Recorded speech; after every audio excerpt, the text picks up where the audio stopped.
Hi guys, welcome back to my channel. Thank you for taking the time every day to stop back at my channel. All right, so today was a busy one. We had to take little FJ to the vet. His eye is doing good. He does have some permanent scarring on his eye, so but that's something he'll have to live with.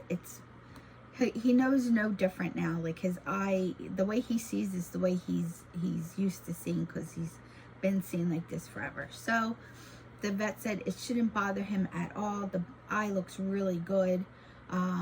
However, he is on a probiotic now because he needs, the next thing we're worrying about right now is him gaining weight. So that's what he has to do. So they gave us a special food for him, which is a very high protein food, a little bit higher fatty food. So he needs to eat 4 little spoonfuls a day of this food. He also got an antibiotic, but we had to order that because it's a combination, it's a compound antibiotic. So that's coming from a little further away from us, from some pharmacy. So it's going to be sent here. That will come in a couple days. And then he goes back in 2 weeks. And in 2 weeks, we get to take Penny. So the vet wants to see Penny. So which is good. So we got her, excuse me. We got her an appointment as well. So the next time we take them, they will be, well, one's at 10 o'clock and the other one's at 3 o'clock. So I'll take him, come home with him, and then turn around and have to go back, unless they're going to try to figure it out that we can get them one and then another. So we'll see. But yeah, it's a lot of money, let me tell you. I have video of him so you can see him at the vet's. He was really good. He's such a good boy when he's at the vet. I don't ever have to worry. He had to get blood work done, so his little paw's all boo-booed. But he was really, really good. So I'm very happy about that. So we're just worried now about his weight. He has to gain some weight, so he has to eat more. So guys, I have to make dinner. I didn't make myself anything for dinner. I did have a little bit of steak for lunch. Not a lot, just a little bit. I'm really not that hungry. My stomach's still a little upset. I think because I was so nervous about FJ and losing the eye that I really haven't slept in a couple days. I really haven't been on edge like a lot, just worrying about the cat. And I'm just so worried about him losing that eye. You know, everything we did was to combat him losing the eye. We didn't want him to lose it. So, but it's good news. He's not going to lose the eye. You know, he's not going to see right the rest of his life, but he also gets to keep his eye, and at least he gets to see, right? He's not going to be blind. So, that's such a relief. But $150 later, plus $55 for his medicine. So it was a $200 day. That's all just $200. So I have had people comment about the videos that I've been making. Nothing negative, nothing at all, which is really good. I'm really, really glad it's nothing negative. You know, and like, I do understand that people have treatment and take treatment differently, and their journeys are different. I did see a thing about Olivia Newton-John, and she passed away, 73 she was, and she fought breast cancer twice. And she said that she didn't consider it a battle. She considered it something in her body that she just wanted to get rid of. She wanted to evict it and get rid of it. So, and she has a cancer foundation, and they were based more on like holistic and plant-based medications, other than like the chemo and just going in there and eradicating it. But yeah, so it was very interesting to see about her foundation that she has, the Olivia Newton-John Cancer Foundation. And it was really interesting watching that. You know, and there's so many. I know that Farrah Fawcett also, when she passed away from her cancer, she was, I think, in Switzerland, if I'm not mistaken. But anyway, it was overseas, because we don't offer that kind of treatment here. We offer just your basic, you know, chemo, radiation, you know, things like that. And other countries do seem to see a holistic way of getting rid of cancer and things. So, you know, and even keto has a lot of benefits to it for a lot of diseases. Okay guys, every time I try to do a video, my cat starts meowing like crazy. All right, so like I was saying, a lot of the holistic way of treating things is actually something interesting to look into. A lot of it has to do with your diet, the way you eat. You know, cancer, they say cancer feeds off of sugar. So that's why you want to cut the sugar out of your life. You know, really, you want to watch all the sugars. You know, it's just for diabetes alone. But yeah, cancer loves sugar. So I don't know. I don't know. Yeah, I don't know what people, how people are thinking. I don't think that, you know, by what people are saying right now is going to hurt her one bit. You know, like it shouldn't hurt her feelings that people have opinions. When you put your life out there for people to see, they're going to have opinions, and that I'll keep saying that. They're going to have opinions, whether it be fair or not fair.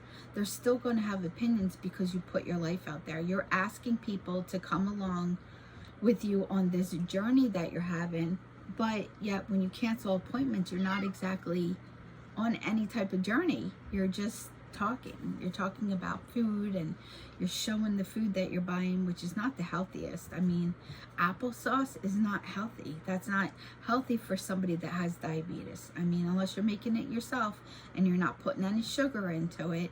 I mean, even on keto, you can't have apples. You can have berries. You can have strawberries, blackberries, blueberries, raspberries. You can have them. They're low on the glycemic index. You know, they have low sugar content in them. So there are things that you can have. You know, you can't have apples, you can't have bananas, you can't have cantaloupe, you can't have things like that. I mean, that's not low carb at all, actually. The applesauce is not low carb. I don't even know what it is, but I'll look it up and I'll put it here for you. Especially the ones with the fruit mix in them.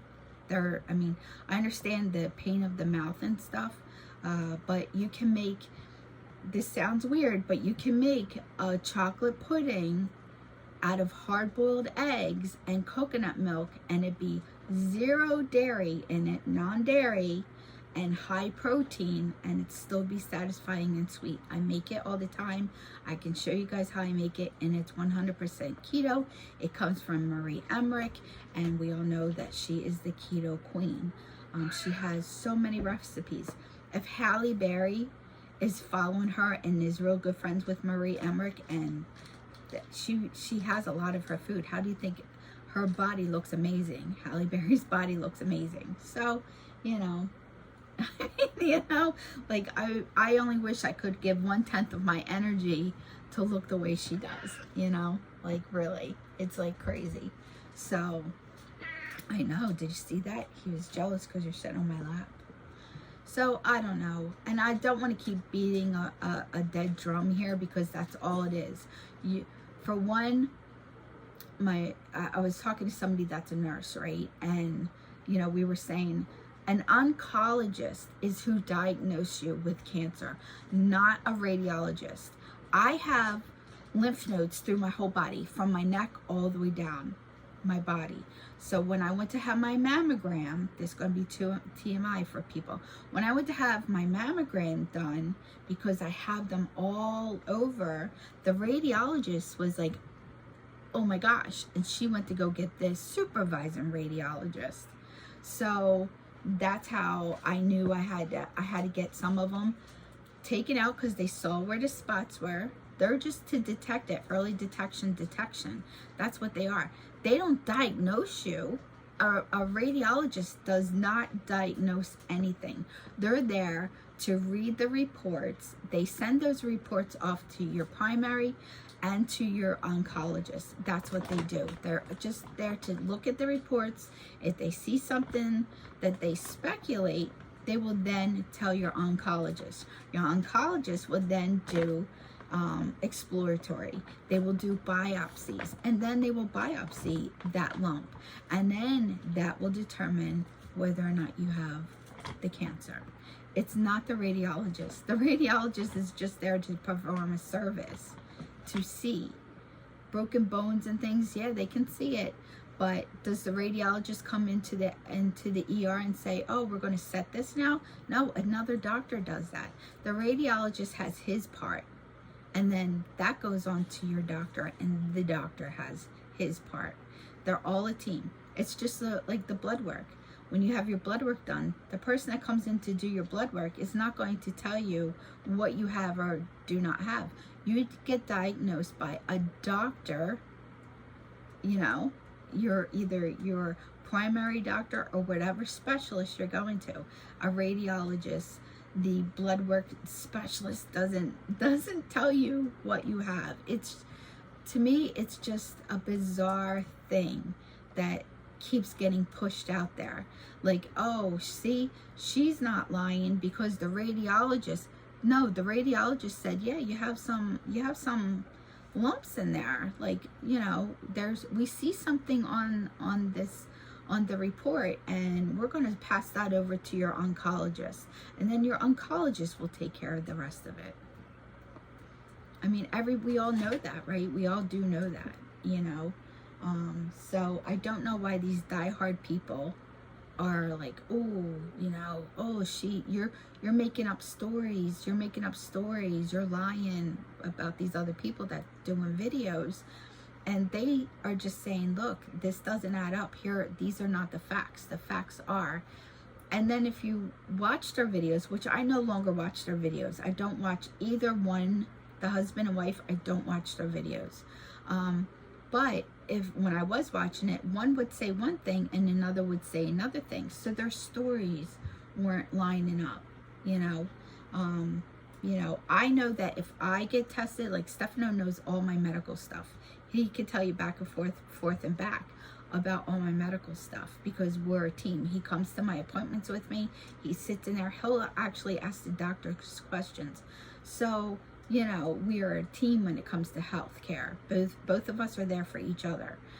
So I don't understand why the husband doesn't know really what's going on. Like, he never knows anything that's going on. And I know that there's certain doctors that know you can't go in the room with your spouse. But then there are certain doctors that are. Like, I know that my oncologist would be able to come in with me. Because my mother-in-law goes in, the oncologist with my father-in-law. Stefano has gone in with my father-in-law before when he had to go. So there's things that, you know, it just boggles the mind. So I think this is going to be my very last video on this whole entire thing. We can move on to another subject. So this other subject I was going to talk about is that fatal car accident where the 6 people have passed away. I think we're going to keep up on that also. So I'll do a couple, I'll go back and read some things. I did see she had her first court appearance for the fatal car wreck. I did hear in the first appearance that she was, had an accident with seriously bodily harm before this car accident. She also had to go to some driving courses. Windsor Hills, that's where the accident was. It says Windsor Hills crash.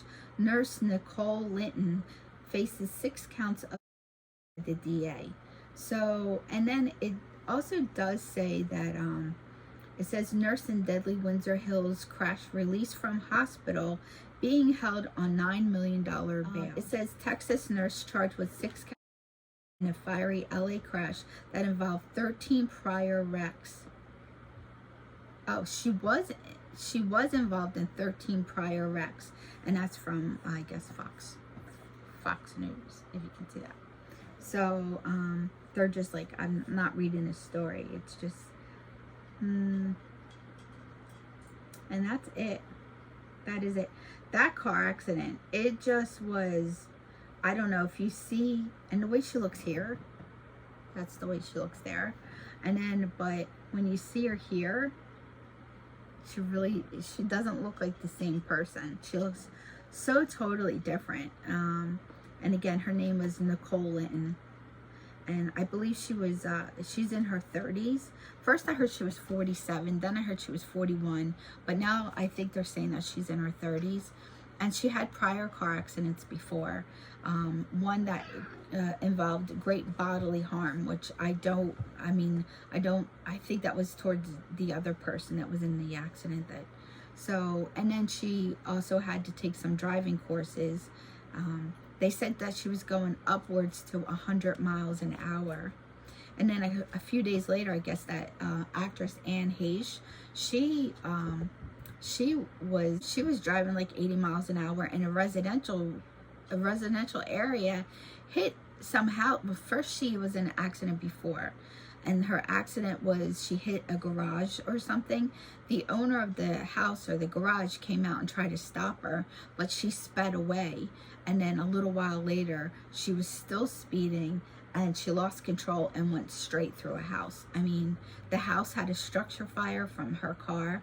They pulled her out, and I was watching the video, and she sat up like Freddie or Mike Myers or Freddie. She just sat up in the gurney, just sat up and like scared the ambulance guy, and like they had to get her to lay back down. It was just because she had a sheet over top of her head to hide, I guess, to hide who she was, to protect her identity or something. So, but then she just sat up and threw the sheet off of herself.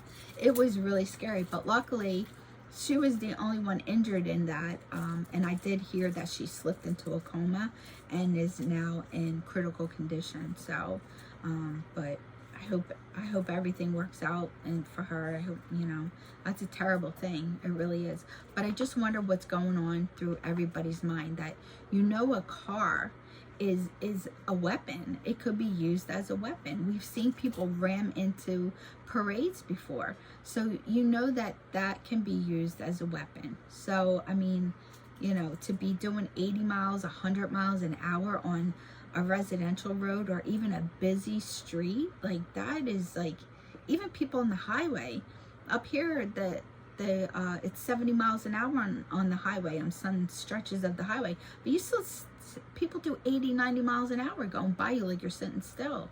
I just don't understand people. Where do you have to go that fast? Where do you got to get? I want to know where you have to get to that's why you're driving that fast. Thank you.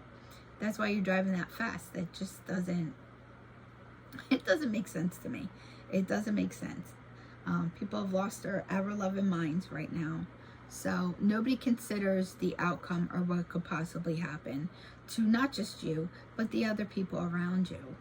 A chain reaction accident is the same if it's a 1 car accident or 18 cars. Still, innocent people get hurt. And I just don't understand. Well, let me know your thoughts down below, and we'll keep the conversation going. We'll just switch it now to about this woman in Los Angeles. Tell me how you feel about her and Anne Heche. Let me know down below. I do think that it is so sad about both of these accidents. I really do.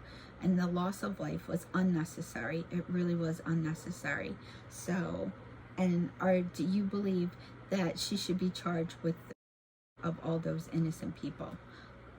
Let me know your thoughts down below. Like I always say, somehow, some way, I'll have an amazing day. You make your day amazing, and together, friends, we'll have an amazing day. I'll see you in my next video. All right, guys, thank you so much for sticking with me, and hit that thumbs up and subscribe. Bye, guys.